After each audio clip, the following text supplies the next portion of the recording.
स्थापकाय च धर्मस्य सर्वधर्मस्वरूपिणे अवतारवरिष्ठाय रामकृष्णाय ते नमः।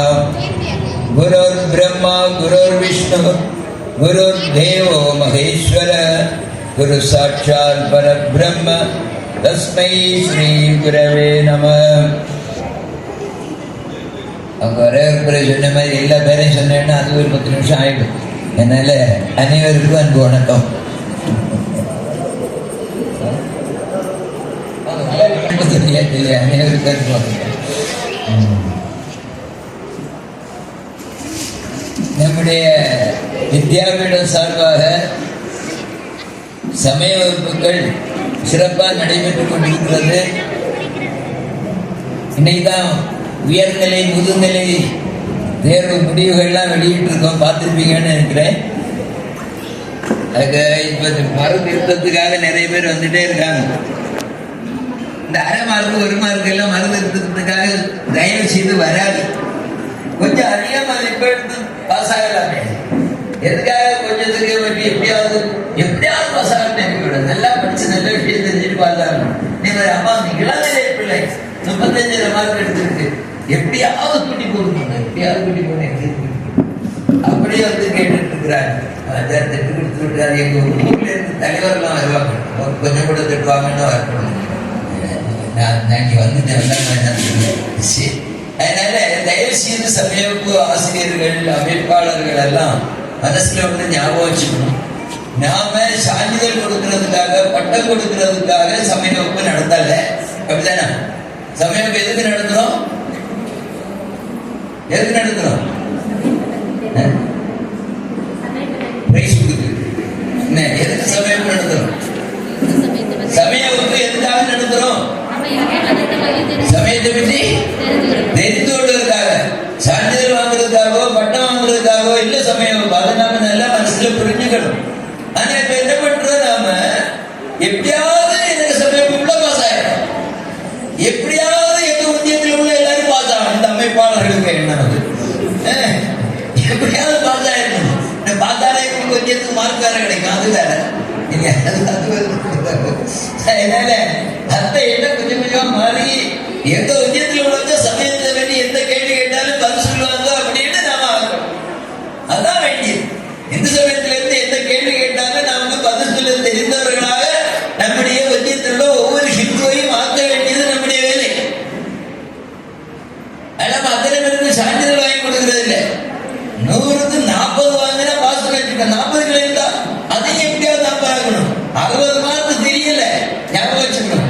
100க்கு 60 மார்க் தெரியல, 40 வந்து பாஸ்னா சும்மா ஒரு பேருக்கு தான் பண்றோம். அதனால 50% மேல விஷயம் தெரியலன்னு அர்த்தம். அதனால தயவு செய்து இந்த அரை மார்க்கு 1 மார்க் எல்லாம் சொல்லி மருந்துத்தம் போடாதீங்க. 50 ரூபா உங்களுக்கு நஷ்டம், எங்களுக்கு ஜெராக்ஸ் எடுத்து திரும்பி இருக்கா பார்க்கறது. பாவம் அந்த அம்மா ரொம்ப கஷ்டப்படுது. அது கூட நீங்க கேள்விப்பட்டேன், இந்த அம்மா எல்லாரும் திட்டாங்க.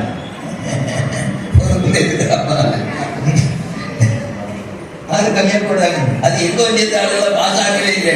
இன்னைக்கு யாரும் கூப்பிட்டு ஏதோ சொன்னாங்க, அப்படி எல்லாரும் திட்டாங்கன்னு ஒரு ஒன்றியத்தை சொன்னாங்க.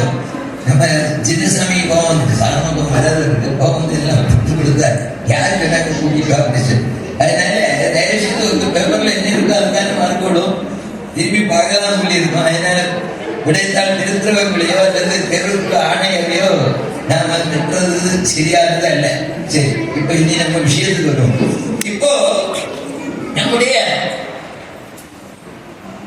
சமயத்துல ஒரு விஷயம் தெளிவா சொல்லியிருக்கு. என்ன சொல்லியிருக்குது அப்படின்னா, நாம உண்மையான கர்ம யோகியாக இருக்கணும் அப்படின்னா நாம செய்யக்கூடிய செயலை ஒழுங்காக செய்யணும். ஆனால் அதனுடைய பலன்களை பற்று வைக்க கூடாது அப்படின்னு சொல்லியிருக்கு. சொல்லியிருக்கா இல்லையா? அந்த பாட்டு யாருக்கு தெரியும்? தெரியுமா? சொல்லுங்க, எழுதி சொல்லுங்க.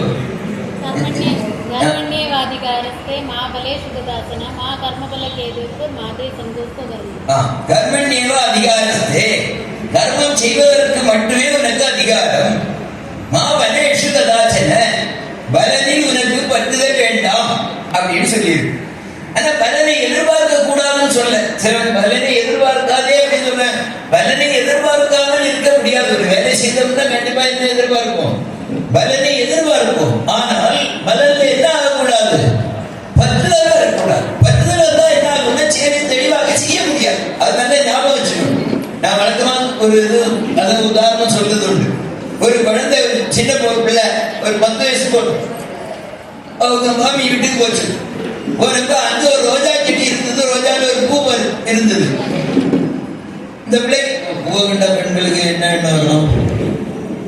என்ன வரும்? வச்சு தண்ணியில் வைக்கணும்னு வரும் இல்லையா? இந்த பிள்ளை அந்த பூவை பறிக்க போச்சு.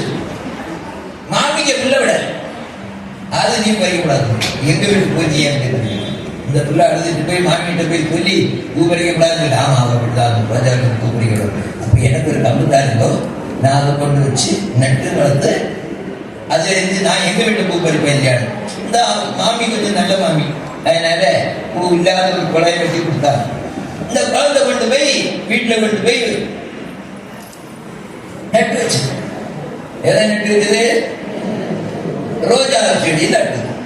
நட்டு அதெல்லாம் உரம் போட்டு தண்ணி எல்லாம் விட்டுட்டு அந்த பிள்ளை காலையில எழுதி பார்த்தது ரோஜா முளைச்சிருக்காங்கன்னா புதிய பூ ஒன்றும் வந்த மாதிரி தெரியல.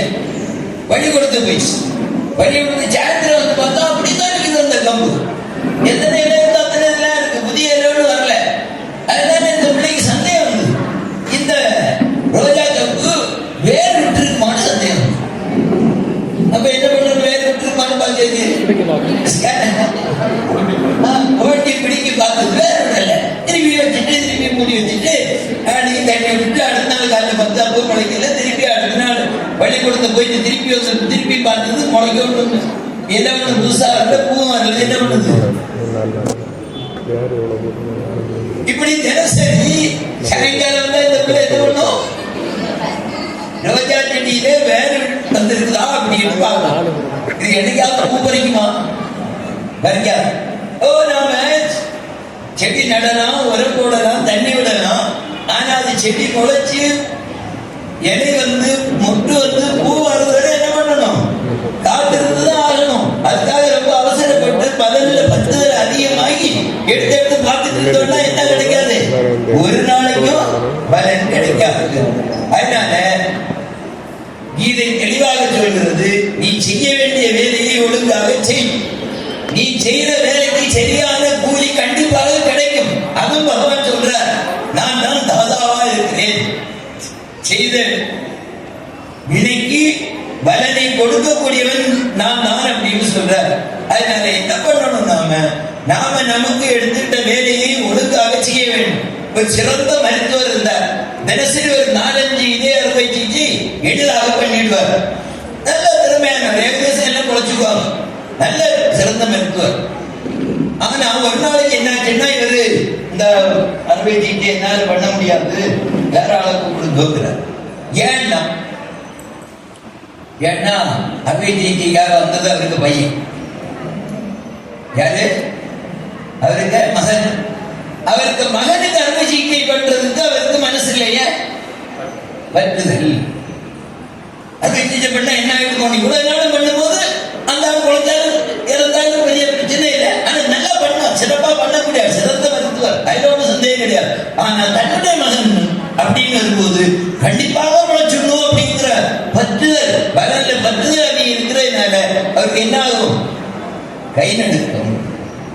அப்போ அதனால கிருஷ்ணன் சொன்னார், நீ செய்யக்கூடிய வேலையை செய், ஆனால் பலனில் பற்றுதல் வேண்டாம். பலனை அவர் கொடுப்பார். அதுக்கு அடுத்து இன்னொரு விஷயம் தெளிவாக்கிட்டார். கர்மநேவ அதிகாரத்தை மலேஷகதாஜன மா கர்மபல ஏதுர். பலனை எதிர்பார்த்து அந்த பற்றுதலோட வேலை செய்யாது. மாதை சந்தோஷமணி அப்படின்னு சொல்றார். என்ன சொல்றாரு? நீ செயற்படாமல் இருப்பதில் இருக்கணும். பலன்ல பற்றுதல் வைக்கப்படாதான். பின்ன எப்படி வேணா நடக்கட்ட, நான் சும்மா இருப்பேன் அப்படின்னு சொல்லிட்டு இருக்கலாம்.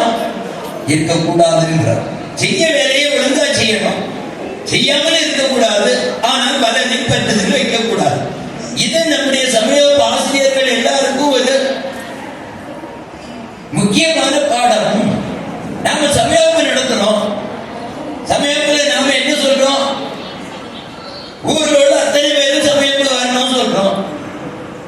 எல்லாரும் வராங்களா? வராங்களா? இல்ல. ஊர்ல எத்தனை பேர் வராங்க?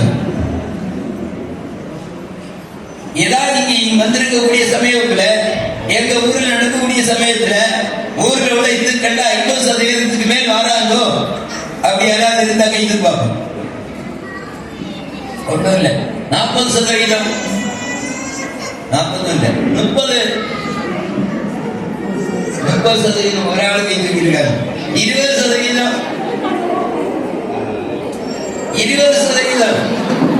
அங்க 2-3 பேர் இருக்காங்க. 10% 10% கணக்கு வழக்கு தெரியும். ஊர்ல 100 இந்துக்கள் இருந்தால் 10 பேர் வந்தா 10% அர்த்தம். 50% 50 பேர் வரணும். உங்க ஊர்ல எத்தனை இந்துக்கள் இருக்காங்களோ அத்தனை இந்துக்கள்ல எத்தனை பேர் வந்தாங்கிறத வச்சுதான் சதவீதம். நாம நம்முடைய முயற்சி எப்படியாக இருக்கணும்னா நம்முடைய ஊர்ல உள்ள அத்தனை பேரையும் கொண்டு வரணும். அதுக்கு என்ன பண்ணணும்? அத்தனை பேரையும் கொண்டு வரதுக்கு என்ன பண்ணணும்? என்ன பண்ணணும்? நீங்க தான் சொல்லணும் என்ன பண்ணணும் சொல்லி. என்ன பண்ணுனா உங்க ஊர்ல உள்ள அத்தனை பேரையும் கொண்டு வர முடியும். கூப்பிட்டுட்டே இருக்கணும். ஆனா கூப்பிட்டா வரலையே, கூப்பிட்டா வரலன்னா எப்போ கூப்பிடணும்?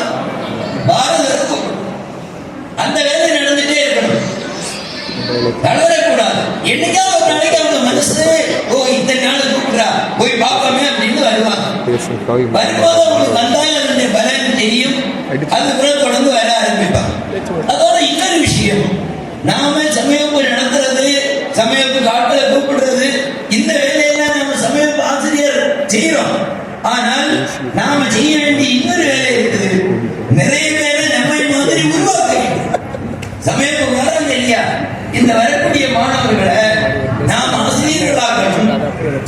இவர்களை அந்த மற்ற இந்துக்களை அழைத்து வரும்படியாக அவங்களுக்கு பயிற்சி கொடுக்கணும். அவங்கள போய் கூட்டிட்டு சொல்லணும், நீ 2 பேரும் போய் கூப்பிடு. அது வேற விஷயம். தம்பிடியோ அது வேற. நாம போய் கூப்பிட வேண்டியது. நல்லா ஞாபகம் வச்சிருக்கோம். நாம ஒரு வேலை செய்தோம்னா அதனுடைய பலன் கண்டிப்பாக கிடைத்துதான் ஆகும். கண்டிப்பாக அது இல்லாமல் போதான். என்னுடைய அனுபவம் அது. நாம இங்க நம்ம ஆசிரமத்துல மண்டபம் கோவில் கட்டணும். கோவில் மண்டபம் கட்டிட்டு இருக்கும் போது நம்மகிட்ட பணம் கிடையாது. அந்த நேரத்துல நம்ம பல இடத்துல போய் கேட்போம், கொடுக்க மாட்டாங்க. ஆனா தொடர்ந்து கேட்டுட்டே இருந்தோம். நாம கேட்காத ஒரு இடத்துல இருந்து வரும். நாம தொடர்ந்து கேட்டோம்னா வேற யார் மூலமாக வரும். ஏன்னா நாம செய்யக்கூடிய வேலைக்கு கண்டிப்பாக பலன் உண்டு. இதுல எந்த சந்தேகமும் கிடையாது. நல்ல செயலாக இருந்தாலும் சரி, தீய செயலாக இருந்தாலும் சரி, அந்த தன்னுடைய பலன் கண்டிப்பாக கிடைக்கும். அதனால தொடர்ந்து நாம வேலை செய்யணும். தொடர்ந்து நாம நிறைய பேரை வரவழைக்கணும். அதிக சமயம் வாரதுக்காக நாம முயற்சி பண்ணணும். இப்படி எல்லாம் முயற்சி செய்தால் மட்டும்தான் நம்முடைய சமயத்தை காப்பாற்ற முடியும். நம்ம சமயத்தை காப்பாற்ற முடியுமா? இல்ல அடிக்க முடியுமா? நம்ம சமயம் எப்படி சமயத்தை அடிச்சு போடுவேன்னு ஒருத்தர் சொல்றார். சனாதனத்தை டங்கு போல அழித்து விடுவேன் அப்படின்னு சொல்லி. நீங்க பேரோட சொல்ல வேண்டாம். யாரு சொன்னாங்கன்னு தெரியும்னா கை கொடுக்கும். டெங்கு போல சனாதனத்தை அழித்து விடுவேன் அப்படின்னு யாரு சொன்னாங்கன்னு தெரியுமா? கொஞ்சம் பேர் தெரியும். இதான் நம்முடைய சமயத்தில் உள்ள பிரச்சனையே தான். நமக்கு என்ன நடந்ததுன்னு சொல்லி நமக்கே தெரியாது. நம்மளை திட்டுறாங்களா, புகழ்றாங்களா, ஒண்ணு நமக்கு தெரியாது. நமக்கு அப்படி ஒண்ணு கவலை இல்லை. ராம ஆண்டான்னா ராவண ஆண்டான்னா எனக்கு சாப்பாடு ராமாண்டான ராமனாண்டான எனக்கு சீரியல் பார்த்தா போதுவார். அந்த மாதிரி இருக்கக்கூடாது. நம்முடைய நாட்டில் என்ன நடந்து கொண்டிருக்கிறது, இந்துக்களுக்கு என்ன நடந்துட்டு இருக்குன்னு நாம தெரிஞ்சுக்கணும். வேகாசாம் சொல்றார், உலகத்தில் எந்த மூலையில் ஒரு இந்துக்கு ஒரு பிரச்சனை வந்தாலும், யாருடைய ரத்தம் கொதிக்கிறதோ அவன் தான் இந்து. இப்ப பகல்காம்ல ஒரு படுகொலை நடந்தது. எத்தனை பேருக்கு தெரியும்? 1 2 3 4 பரவாயில்ல, கொஞ்சம் தெரிஞ்சிருக்காங்க, விவரத்தான் தெரிஞ்சிருக்காங்க. இப்போ அடுத்தது கேட்டுக்கோம். மண்டைக்காடுன்னு ஒரு கோவில் இருக்கு, தெரியுமா? யாரெல்லாம் மண்டைக்காடு கோவிலுக்கு போயிருக்கீங்க? எல்லாரும் போயிருக்கீங்க. இப்போ மண்டைக்காடு கும்பாபிஷேகம் நடந்தது, தெரியுமா? ஒரு மாசம் இருக்கும்.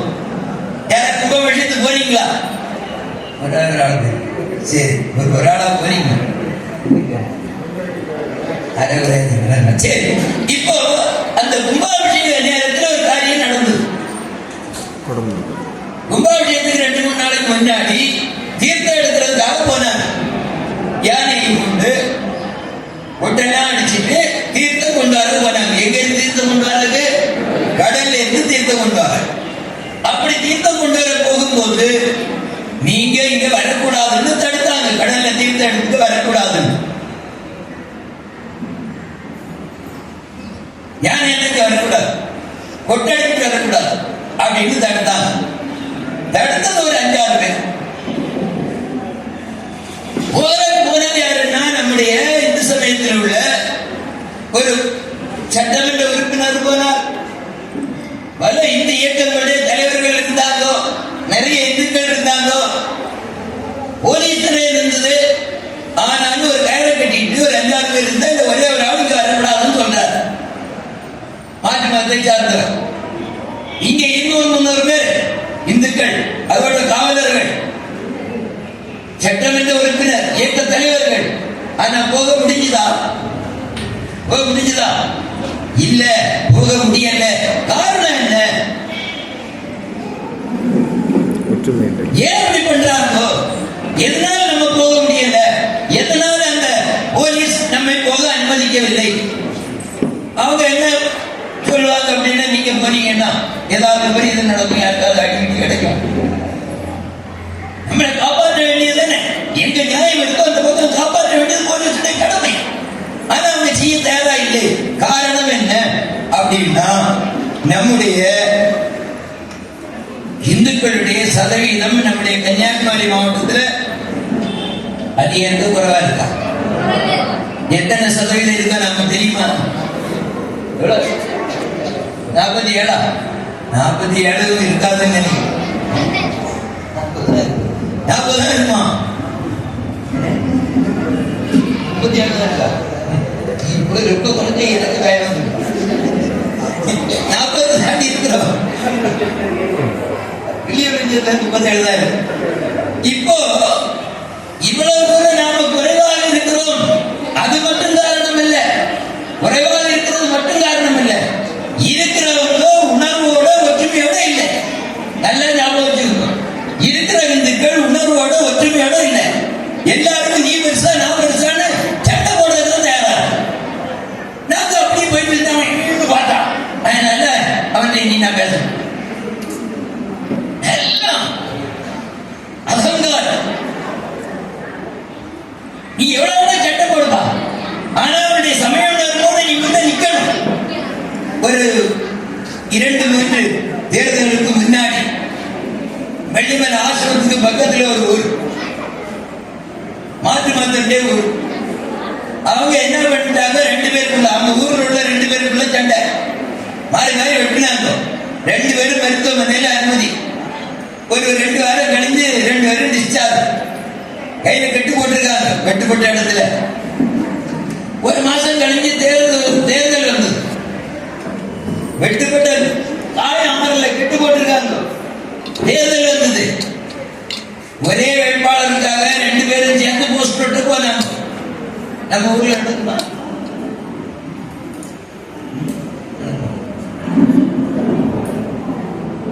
ஒரே ஊர்ல 2 பேரும் மாறி மாறி வெட்டினாங்க, காயம் ஆறல.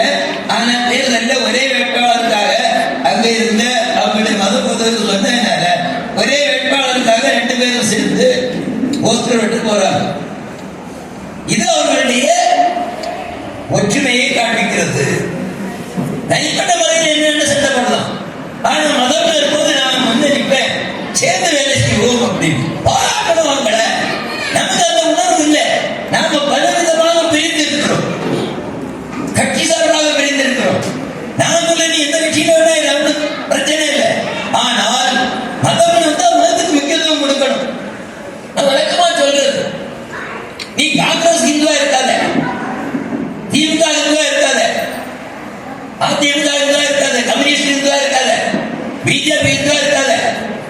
எப்படி இருக்கணும்? ஹிந்து பிஜேபியா இருக்கணும், ஹிந்து காங்கிரஸா இருக்கணும், ஹிந்து திமுக இருக்கணும், ஹிந்து கம்யூனிஸ்டா இருக்கணும், ஹிந்து அதிமுக. ஏன் அமலாபுரம் இருக்காங்க? நமக்கு மட்டும் ஏன் முடியல? நமக்கு அந்த மத உணர்வு இல்லை, நமக்கு ஒற்றுமை இல்லை, மத உணர்வு இல்லை. ஏன்னா சின்ன வயசுல இருந்தே நமக்கு இந்து சமயத்தின் பெருமையை பற்றி நாம சொல்லிக் கொடுக்கல, நமக்கு அதனால உணர்வு இல்லை. அவங்களுக்கு அப்படி இல்லை, அவங்களுக்கு சின்ன வயசுல இருந்தே மத உணர்வை ஊட்டுகிறார்கள். நமக்கு அந்த வழக்கம் இல்லை, நாம பண்ணல. நம்முடைய கோவில் எல்லாம் என்ன பண்றோம்? தீபாவளி முடிஞ்சுன்னா சுண்டல் பழம் பாயசம் கொடுக்குறோம். அதனால என்ன பண்றோம்? எங்கேயா சுண்டல் பழம் பாயசமோ அல்ல பிரியாணியோ கொடுத்தா அவங்க நினைக்கும் நடக்குது. இந்த நிலைமை மாறணும். நாம ஒவ்வொரு சமயம் பார்த்துட்டு இருந்து தீர்மானம் பண்ணணும். என்னுடைய சமயப்புமான ஆணோ பெண்ணோ என்ன பண்ணணும்? இந்து உணர்வோடு இருக்கணும். என்ன பிரச்சனை இருந்தாலும் இந்துவுக்கு முக்கியத்துவம் கொடுக்கணும். ஜாதிவாரியா பிரிஞ்சு இருக்கிறோம். நாடார் இந்துவா இருக்கும், கிருஷ்ணவா இந்துவா இருக்கான், பிராமண இந்துவா இருக்கான், ஆசாரி இந்துவா இருக்கான். நேரம் உண்டா? இந்து நாடாராகணும், இந்து பிராமணன், இந்து ஆசாரியா அந்த இந்துவுக்கு முதல் தன்மை கொடுக்கணும். ஜாதியா மதமா அப்படின்றத சமயத்துக்கு முக்கியத்துவம் கொடுக்கணும்.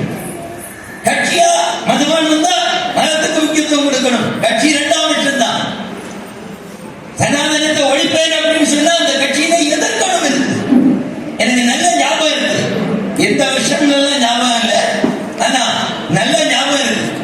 நம்முடைய அம்மையார் முதலமைச்சரா இருக்கும்போது அவங்க ஒரு நல்ல தேவியுடைய படத்தை போட்டாங்க, அவங்க மொத்தம் போட்டாங்க. இந்த கட்டுக்கவில்லை. ஆனா அவங்க கன்னிமேனுடைய படத்தை போட்டு இவங்க மொத்தம் வச்சாங்க. அத்தனை பேர் இவங்க அரசியல் கட்சியில இருந்து அத்தனை பேர் சேர்ந்து இருந்தாங்க.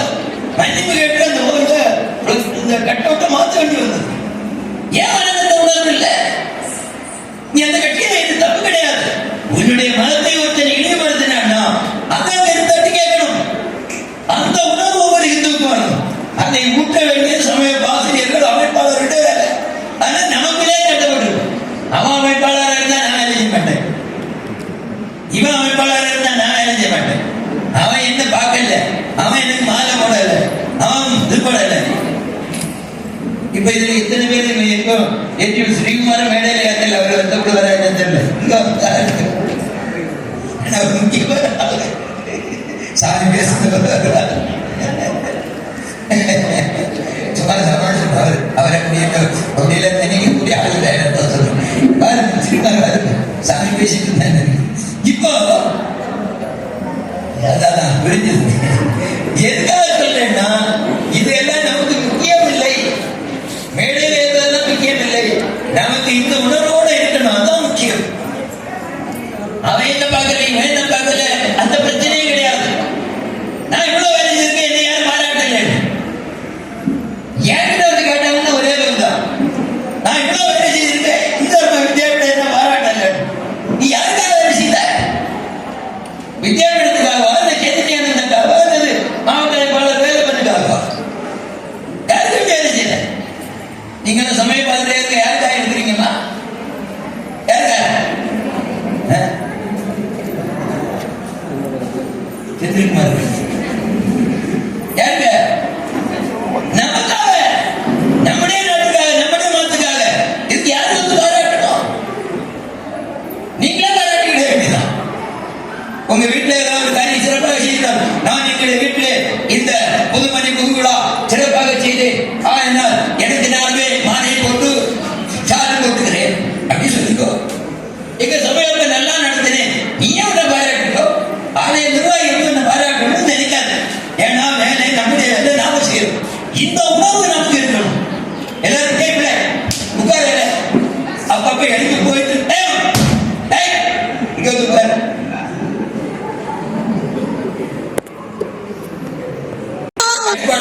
இங்க உட்காரணும். எங்க இருந்து எழுதினாலும் அந்த இடத்துல உட்காரு. இல்ல நம்ம கட்டுப்பாடு படிக்கணும்.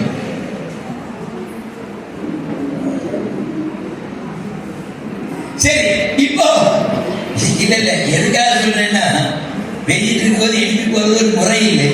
இன்னொன்னு சொன்னப்பறம் அப்படி போறது முறை. நமக்குள்ள கட்டுப்பாடு இருக்கணும். கட்டுப்பாடு இருந்தால்தான் வெற்றி பெற முடியும். துரியோதனன் சொல்றான், அபர்யாத்தம் ததஸ்மாகம் பலம் பீஷ்மாவிரட்சிதம் பர்யாத்தம் நிமிதமேதேஷாம் பலம் பீமாவிரட்சிதம் சொல்றது. கௌரவர்களுக்கு எத்தனை படை இருந்ததுன்னா 11 அட்சோகணி படை இருந்தது. ஒவ்வொரு அட்சோகணியும் லட்சக்கணக்கில் வச்சுக்கோ, 11 அட்சோகணி வச்சுக்கோ. பாண்டவர்களுடைய படை 7 அட்சோகணி. எது பெருசு? கௌரவர்களுடைய படை. அதனால தான் துரியோதனன் சொல்றான், நம்முடைய படை பீஷ்மரால் பாதுகாக்கக்கூடிய நம்முடைய படை 11 அட்சோகணி. அதனால என்ன சொல்லலாம்? அபர்யாத்தம் அப்படின்னா கட்டுக்கடங்காதது அப்படின்னா. பீமனால் பாதுகாக்கக்கூடிய கௌரவர்கள் படை கட்டுக்கடங்கி கொஞ்சம் தான் இருக்கு. அதுல என்ன வந்து போச்சு அப்படின்னா, அது கட்டு கடங்காது, இது கட்டு கடங்கியது. கட்டு கடங்காது வெற்றி பெறுமா, கட்டு கடங்கியது வெற்றி பெறுமா? கட்டுப்படங்கியது. ஒரு கட்டுப்பாடு நமக்குள்ள இருக்கு. அந்த உணர்வு இருந்தால் தான் நாம வெற்றி பெற முடியும். சரி, நான் எங்கே என்ன பேசிட்டு இருந்தேன்? இப்போ நம்ம ஊர் தரும் நம்முடைய சமயத்துக்கு முக்கியத்துவம் கொடுத்து அதற்காக நாம வேலை செய்யறோம். நம்மளை யாரும் பாராட்டணும்னு கிடையாது, யாரும் பரிசு கொடுக்கணும் கிடையாது. ஏன்னா நம்ம வேலை நாம செஞ்சுட்டு இருக்கோம். அதோட கட்சி சார்பாகவோ ஜாதி சார்பாகவோ மொழி சார்பாகவோ, நான் தமிழன், அவன் மலையாளி, அவன் கன்னடம், அவன் தெலுங்கு, அவன் ஹிந்திக்காரன், இந்துக்களுக்கு தான் பிரதானம். இந்த உணர்வு நமக்கு இருக்கணும். அந்த உணர்வு இருந்தால் மட்டும்தான் நாம வெல்ல முடியும். மிக ஆபத்தான நிலையில நாம இருக்கோம். நம்முடைய சதவீதம் ரொம்ப குறைஞ்சிட்டே இருக்குது. என்னைக்கு என்ன வேணா நடக்கலாம். நம்முடைய பக்கத்து மாநில கேரளாவில் ஒரு ஊர்வலம் நடக்குது, மாத்தவர்களுடைய ஊர்வலம். அந்த ஊர்வலத்துல ஒரு பையன், சின்ன பையன், பொடிய ஒருத்தன் அப்பாங்க தோளுக்கு மேல ஏறி, அப்பாங்க அண்ணனுக்கு தோளுக்கு மேல ஏறின்னு சொன்னான். ജീവിക്കണമെങ്കിൽ ശരിക്കും ഞങ്ങൾ പറയുന്ന പോലെ ജീവിക്കണം. ഇല്ലാന്നുണ്ടെങ്കിൽ നിങ്ങളുടെ വീട്ടിൽ പൂവും അരിയും കുന്തിരിക്കവും വാങ്ങിച്ചു വെക്കും. புரியுதா?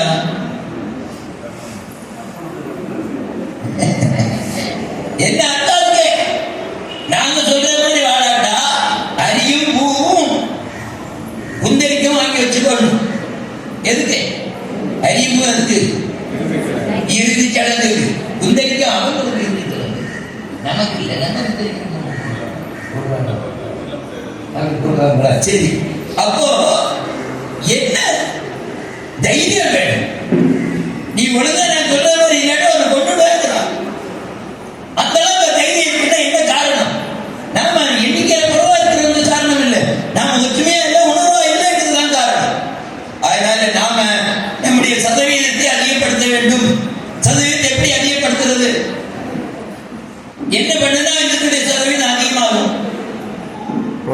மற்றவங்களுடைய சதவீதத்தை குறைக்கணும். அப்ப அவங்களை இங்க இருந்து இங்க தாய் வந்து இருப்போம். முடியுமா? மாற்று மதத்தில் உள்ளவங்களை இந்த மாதிரி கொண்டு வர முடியுமா? முடியுமா? முடியாது. முடியுமா? முடியாதா? முடியும். முடியும். முடியும் சொல்றவங்களாம் கேட்கணும். முடியாத சொல்றவங்களாம் கேட்கணும்.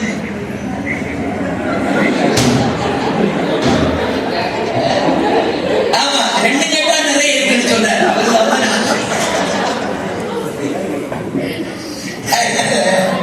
நாம முடியாது, கஷ்டம். முடியாது கிடையாது, கஷ்டம். இப்ப கொஞ்சம் வந்துருக்காங்க. அப்பப்ப என்கிட்ட வருவாங்க, நான் வந்து திருமண சான்றிதழ் எழுதணும், திருமணத்தை பதிவு பண்ணணும்னு சொல்லிட்டு கொஞ்சம் வந்துட்டு இருக்காங்க. ஆனால் அது போதாது. ஏதோ அப்ப கொண்டு வந்தா போதாது. ஏன்னா நிறைய அவங்க சக்தி அதிகமாயிட்டு. அதனால நாம எல்லாம் என்ன பண்ணணும் அப்படின்னா, நிறைய குழந்தைகள் வந்துக்கணும். ஒவ்வொரு அம்மமாரும் குழந்தைய 4 குழந்தைகள் வந்துக்கணும். இங்க கூட்டத்தில் இருக்கிறவங்க யாருக்காவது 4 குழந்தை இருக்கா? 3 குழந்தைகள், 3 பேர் இருக்காங்க. எழுப்புங்கம்மா, எழுப்புங்க. அவங்களை பாராட்டியாக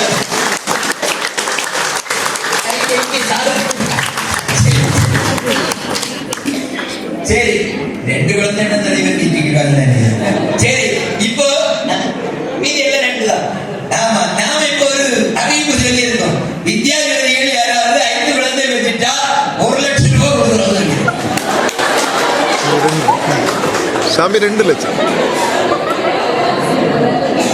ஆமா, அதை வளர்க்கறது கஷ்டம்னு நினைச்சீங்கன்னா அதுவும் சொல்லியாச்சு. வளர்க்கறது கஷ்டமா இருந்தா எங்கிட்ட கொடுத்து நாங்க ஏற்பாடு பண்ணுவோம். வளர்க்குற எங்க கையில கொடுத்துட்டா நாங்க பார்த்துக்கிறோம். சாமி 2 லட்சம். 2 லட்சம் 2 லட்சம் 2 லட்சம். 2 லட்சமா? ஆமா, 1 லட்சம் நீங்க, 1 லட்சம் அந்த சாரு. யாரு சார்? வேற யாரோ நீங்க சொன்னாங்க இல்லையா? ஆமா ஆமா. ஒரு சாருக்கு அட்மிஷன் கட்டி ஒரு சார் சொன்னாரு, சாமி 1 லட்சம் கொடுத்தா நான் 1 லட்சம் கொடுக்கலாம். அப்ப 5 குழந்தை எடுத்துட்டு 2 லட்சம் எடுத்துக்கலாம். சரி, எல்லாமே இதெல்லாம் தமாஷு சொல்லல. உண்மையிலேயே நாம இதை பற்றி சிந்திக்கணும். நம்முடைய எண்ணிக்கை குறைஞ்சிட்டே அடுத்து என்ன பண்ணணும் நம்ம சிந்திக்க வேண்டிய காலகட்டத்தில் இருக்கோம். அதோட இன்னொரு விஷயம் இருக்கு. முழு நேரமாக நமக்கு வேலை செய்யறதுக்கு நம்ம ஆட்கள் குறைவாது. நாங்க சமையல் மாதிரி ஆலோசனை பெற்ற கேந்திர முழுதே வாய்க்கால ஒரு எல்லாம் சேர்த்தா ஒரு 50 பேர் தான். அவங்க 15,000 பேர் இருக்காங்க.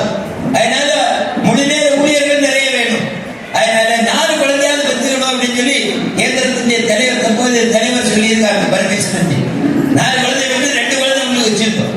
ஒரு குழந்தை ராணுவத்துக்கு, ஒரு நேர குழந்தை முழு நேர ஊழியராக. எல்லாரும் சாமியார விட எழுப்புறாங்க, வணங்க மாட்டாங்க, என்ன பண்றாங்க? நாங்களும் நினைச்சுக்கோ எவ்வளவு கொஞ்சம் பெருசா நினைக்கிறாங்க. சாமியார்னா ரொம்ப மரியாதை இருக்கு. யாராவது பிரார்த்தனை பண்றீங்களா? என் குடும்பத்துல ஏதாவது ஒருத்தர் சாமியாரா போயிடும். வார்டு மெம்பரா போடுறதுக்கு யாரும் பிரார்த்தனை சாமியாரா முடியாது.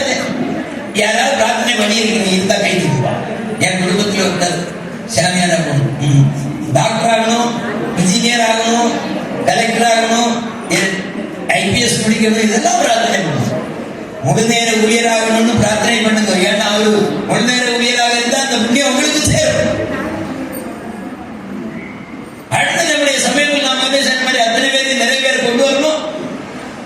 முழு நேர ஊழியர்கள் நிறைய வேணும்.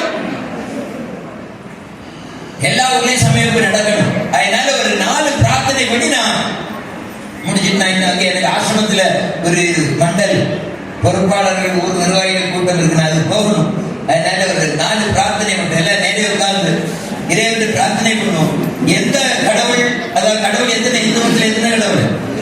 ஒண்ணுதானே. நமக்கு பிடிச்ச வடிவம் ஏதோ அதை நம்முடைய மனசுல நினைப்போம். அந்த நாம ஒவ்வொரு ஹிந்துவும் ஏதாவது ஒரு மந்திரத்தை நமக்கு இஷ்ட மந்திரமா எடுத்துக்கணும். அதை தினசரி 108 தடவை சொல்லணும், அதுக்கப்புறம் முடியும் போதுதான் சொல்லணும். அப்படி ஒரு பழக்கம் நமக்கு இருக்கணும். இப்ப நாம நமக்கு இஷ்ட வடிவத்தை மனசுல நினைச்சிட்டு இந்த பிரார்த்தனை பண்ணுவோம். அதாவது இந்துக்களுடைய சதவீதம் அதிகமாகணும், நிறைய எல்லா ஊர்லயும் இந்து சமய வகுப்பு வரணும், எல்லா ஊர்லயும் எல்லா இந்துக்களும் அந்த சமயத்துல கலந்துக்கணும், முழு நேர ஊழியர்கள் நிறைய வரணும் அப்படின்னு சொல்லி 4 பிரார்த்தனை பண்றோம். எல்லாம் வல்ல இறைவா, பாரதத்திலும் உலகெங்கிலும் தமிழ்நாட்டிலும் கன்னியாகுமரி மாவட்டத்திலும் இந்துக்களுடைய சதவீதம் அதிகமாக அருள் புரிவாயாக.